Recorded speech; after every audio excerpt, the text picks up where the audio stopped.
peduli terhadap lingkungan dan berinisiatif membuat video edukasi guna memperingati Hari Peduli Sampah Nasional dengan tema Sampah sebagai bahan baku ekonomi di masa pandemi. Sampah merupakan suatu benda yang tak ternilai atau tak berharga yang ada di sekitar lingkungan masyarakat. Di Indonesia, kita dapat melihat sampah ada di mana-mana, khususnya di perkotaan, dan sekarang menjadi masalah besar lingkungan Indonesia. Sampah di Indonesia merupakan masalah yang sangat serius dan sekarang menjadi masalah sosial, ekonomi, dan budaya.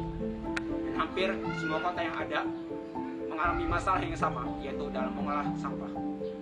Hal ini terjadi karena pengolahan TPA atau tempat pembuangan akhir di sebuah kota lahannya masih kurang, sehingga banyak masyarakat yang membuang sampah di sungai. Bukan saja di sungai, tapi di laut, kali, dan juga selokan.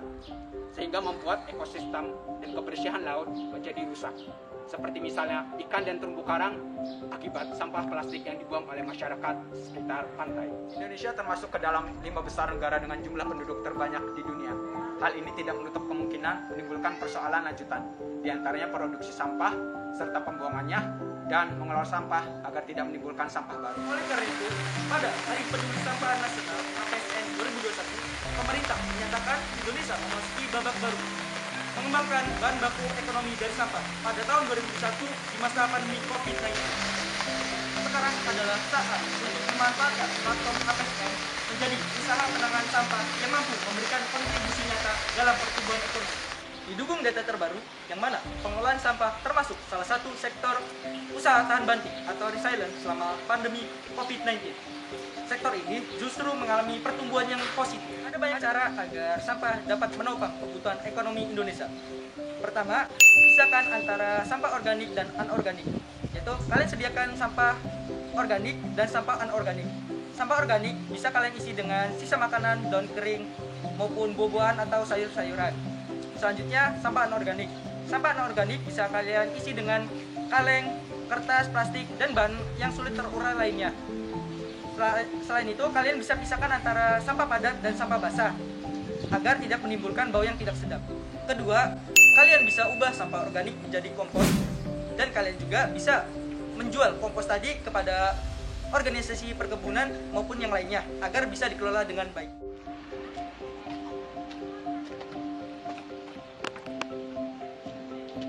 Yang ketiga, kita bisa mengelola sampah dengan metode 3R. Reuse, reduce, dan recycle. Kita bisa lihat prinsip pengolahan sampah di Jepang. Sampah di negara Sakura bisa dikelola dengan baik.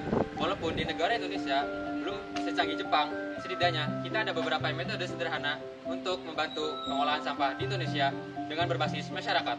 Misalnya, kita bisa mendaur ulang sampah anorganik menjadi barang yang lebih berguna, seperti ember bekas bisa dijadikan sebagai pot tanaman, botol plastik 1 liter yang bisa dijadikan sapu, dan lain-lain.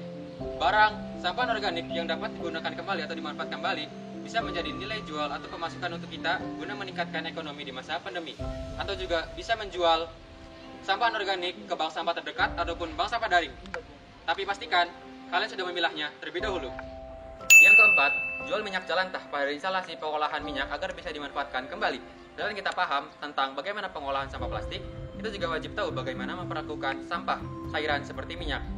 Minyak jelantah yang sering dibuang ke wastafel lambat laun akan menyumbat saluran pipa dan akan mencemari saluran air di seluruh kota. Maka dari itu, sumbangkan atau jual minyak jelantah kepada agen terdekat agar bisa dimanfaatkan kembali untuk menjadi biodiesel yang lebih bersih. Selain itu juga, minyak jelantah jika kalian bisa ataupun bisa pintar dalam mengelolanya, bisa digunakan kembali atau bisa dimanfaatkan kembali untuk menjadi cairan pembersih lantai dan juga bisa digunakan sebagai bahan lilin aromaterapi. Yang kelima, jangan lupakan sampah elektronik seperti ponsel, televisi, dan lain-lain. Sampah elektronik tergolong ke dalam sampah B3 atau bahan beracun berbahaya.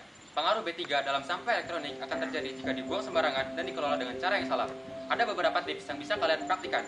Yang pertama, kalian bisa selalu memperhatikan dan memperbaiki barang terutama yang masih bergaransi. Yang kedua, kalian bisa sumbangkan atau donasikan kepada lembaga yang lebih berguna. Yang ketiga, kalian bisa pisahkan lalu bawa ke pusat daur ulang. Ayo tingkatkan kreativitas, manfaatkan sampah yang ada di sekitar kalian guna meningkatkan ekonomi di masa pandemi. Kita jaga alam, alam jaga kita.